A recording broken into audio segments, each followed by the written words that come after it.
Pace bene, sebuah isu anak-anak dari tengah keluarga Katolik pindah menjadi Muslim, mengikuti agama Islam, tidak lagi menjadi Katolik. Padahal orang tuanya adalah anggota dari gereja Katolik. Eh, ini yang mau kita bahas. Semalam saya membuat video tentang bahwa ada Muslim yang masuk ke dalam gereja Katolik dan ongoing formation, pendidikan lanjutnya sepertinya tidak diperhatikan. Nah oke, ketika saya membuat video itu, menayangkannya, muncul komentar yang berkata, saya sedih pastor, saya orang tua Katolik, tapi anak-anakku pergi meninggalkan imannya. Nah saya penasaran, apa saja yang membuat seseorang pindah dari Katolik menjadi Muslim? Sebelum kita bicara soal jawaban ini, silahkan bila memiliki pengalaman atau mendengarkan kisah tentang pengalaman orang lain, mengapa meninggalkan gereja Katolik? Silahkan menuliskannya di kolom komentar bila bersedia. Yang pertama, ada pencarian spiritual yang tidak terpenuhi di gereja Katolik. Ada rasa penasaran, ada pertanyaan-pertanyaan di dalam pikiran, tetapi tidak terjawab. Atau sekurang-kurangnya tidak difasilitasi untuk menjawab pertanyaan itu. Anak-anak Katolik, anak-anak ini bukan hanya merujuk pada usia ya, tetapi mereka yang adalah keturunan dari keluarga Katolik, mereka ini memiliki pertanyaan-pertanyaan tentang imannya. Saya sendiri bisa melihat dari statistik yang saya temukan di video-video yang saya upload, usia 16-17 tahun memiliki rasa ketertarikan. Meski itu memuncak di usia 30-an juga. Memang di semua lapisan usia ada saja yang memiliki ketertarikan bertanya tentang iman, tentang kekatolikan, tentang gereja. Tetapi di usia 16-17 tahun sudah mulai ada kerisauan itu. Nah, bila kerisauan ini tidak diberi ruang, katakanlah bila ada pertanyaan tidak dijawab, maka dia akan mencari ke tempat lain.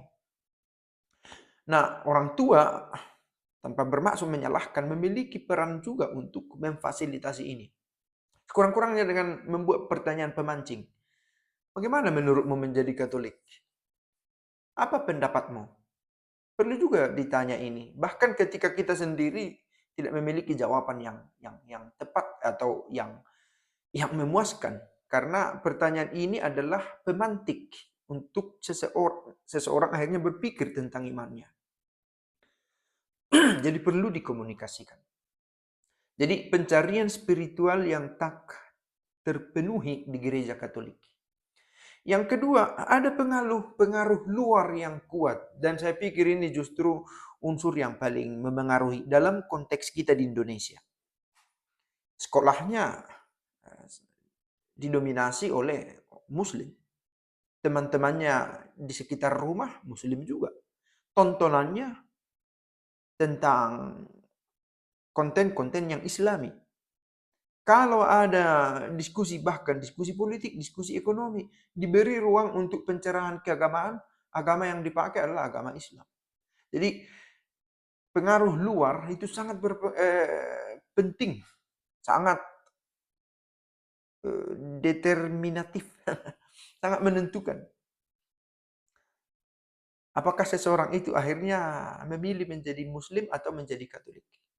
Yang mana yang lebih dibiasakan untuk didengar, untuk diinternalisasi? Ini berpengaruh juga. Sebenarnya dengan adanya internet ini kita bisa mengakses konten-konten kekatolikan lebih gampang. Nah, bila dia tidak tertarik, lagi-lagi orang tua bisa mengarahkan, oh kamu tonton ini, oh kamu dengarkan ini, begitu. Supaya bukan melulu hanya soal kontennya, tetapi dia memiliki konteks, dia memiliki ruang kekatolikan di mana dia terbiasa mendengar istilah-istilah, terminologi yang berkaitan dengan gereja. Kultur gitu ya. Kulturnya dibangun. Lingkungannya dibangun. Nah, alasan lain mengapa pindah agama menjadi Muslim? Menikah. Ada orang pindah agama supaya sesuai dengan keinginan calonnya yang adalah Muslim, atau supaya nanti jangan menjadi persoalan di kemudian hari. Atau alasan lain, toh sama saja. Jadi lebih baik saya pindah sama dengan agama istri atau agama suami saya. Nah, kedangkalan juga barangkali ada di balik ini. Karena menganggap ya semua saja. Begitu. Yang keempat di sini dikatakan, dan ini saya yakin unsur yang kuat juga, ketertarikan budaya dan tradisi.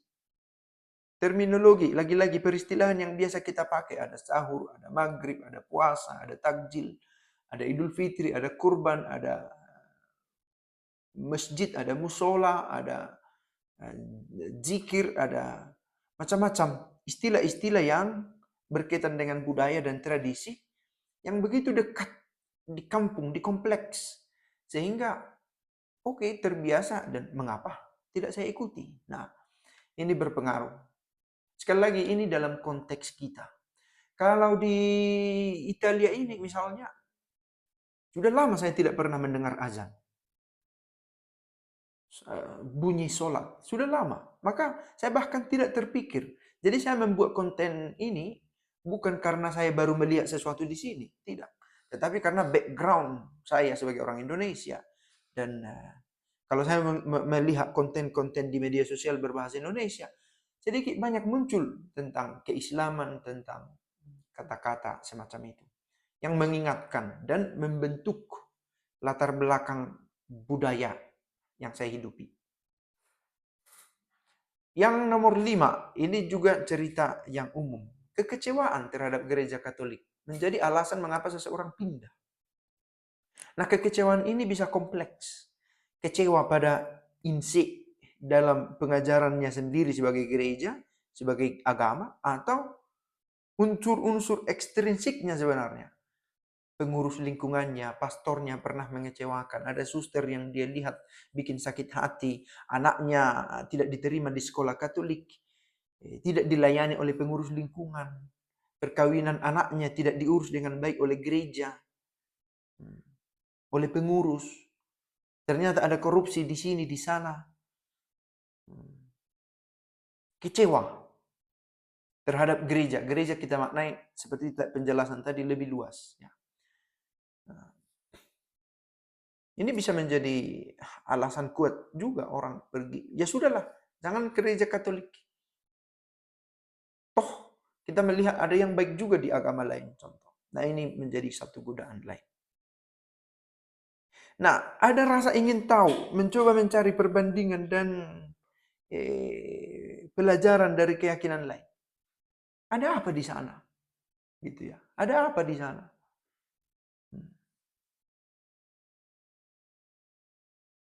Mungkin ada juga masa-masa begini, tetapi bahwa ingin mempelajari ada apa di sana, oke. Tetapi tidak juga dengan terburu-buru secara decisif memutuskan, oke, tinggalkan ini, saya mau ke sana.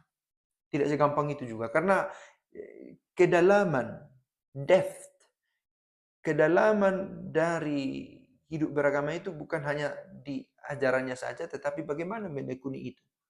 Memiliki persistensi, kegigihan, ketekunan. Bahkan di masa-masa sulit. Perseverance.